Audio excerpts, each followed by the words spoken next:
Please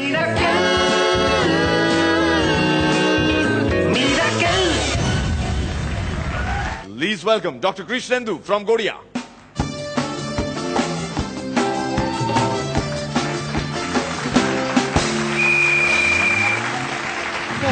এ তো পুরো সমুন্দরী তোতা পাখি মোহব্বত ভাই। মোহব্বত ভাই, দাদু আর দিদিমা সবকিছু ভুলে যাচ্ছে, সেই জন্য 1 মাস ট্রিটমেন্ট করবার পর বাড়ি ফিরে এলো।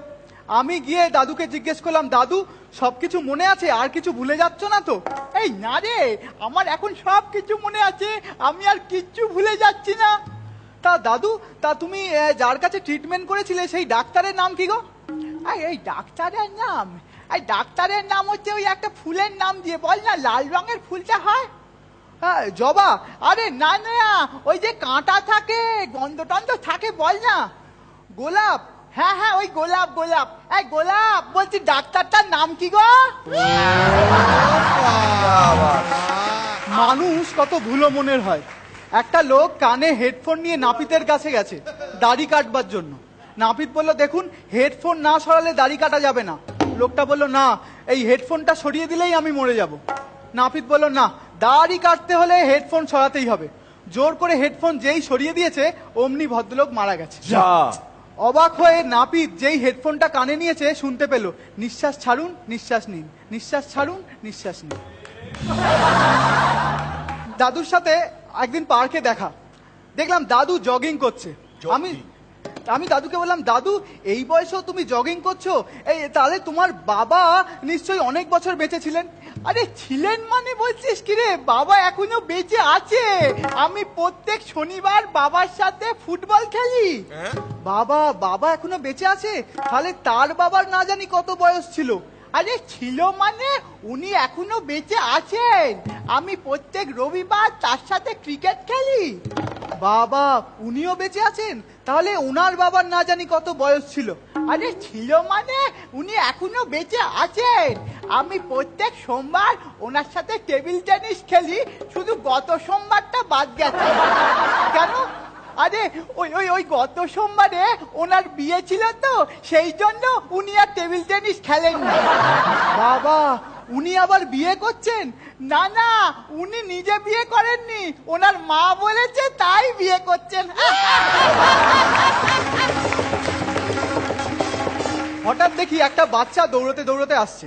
দাদু বাচ্চাটাকে ডেকে বলল, এই শোন শোন, এই তুইও পার্কে দৌড়তে আসছিস? হ্যাঁ, তুইও দৌড়তে আসছিস? হ্যাঁ দাদু, আমি রোজ সকালবেলা পার্কে দৌড়ে গাটা ভিজিয়ে যখন বাড়ি যাই, মা আমাকে বাদাম খেতে দেয়। আর তোমায় কি দেয়? এই শোন না, আমি যখন দৌড়ে ধুতি টুতি ভিজিয়ে বাড়ি ফিরি, তখন তো দিদিমা আমায় বাদাম খেতে।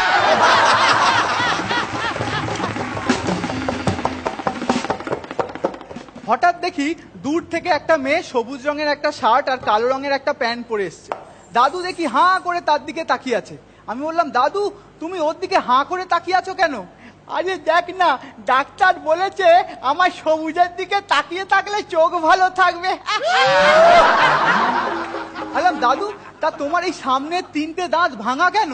বললে, আরে জানিস তো, এই প্রথম দাঁতটা যখন আমার বড় খোকা হয় তখন ভেঙেছিল, এই দ্বিতীয় দাঁতটা যখন আমার মেজো খোকা হয় তখন ভেঙেছিল, আর এই তৃতীয় দাঁতটা যখন আমার ছোট খোকা হয় তখন ভেঙেছিল।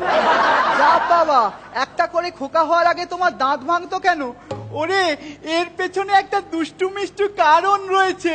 এই 3টে ছেলে হওয়ার জন্য তো দিদিমার সাথে কম মারপিট করতে হয়েছে।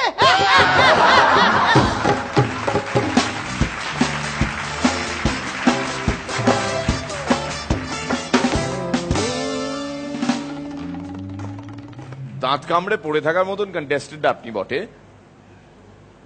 সবুজের দিকে তাকিয়ে থাকলে চোখ ভালো থাকে।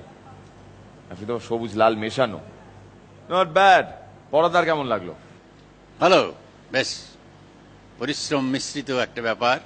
প্রথম দিকে বেশ ভালো, আর শেষেরটা তো মানত আছে না, মানত থাকে না, শেষে দুটো দিও, নইলে কিন্তু বিপদ। কিন্তু বলার ভঙ্গিমাটা খুব ভালো, বুঝতে মানুষের অসুবিধা হয়নি।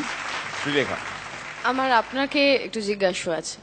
আপনি আমার যতদূর স্টাডি করেছিলাম আমি আপনাকে, আপনি কিছুদিন একটু বোধহয় একটা কোনো কমপ্লেক্স থেকে হোক বা একটা হীনমন্যতায় ভুগছিলেন, যে প্রথম দিকে আপনি পরপর যেখানে ফার্স্ট প্রাইজ মানে আই মিন বেস্ট পারফরমেন্সের পুরস্কার নিয়ে যাচ্ছিলেন, তারপর থেকে আপনি একটু শেষের দিকে আপনার নম্বরগুলো ছিল, আপনার এখন নিজের পারফরমেন্স নিয়ে কিরকম মনে হচ্ছে, মানে আর ইউ স্যাটিসফাইড? এই উত্তরটা দেওয়ার একটা চেয়ার দাও।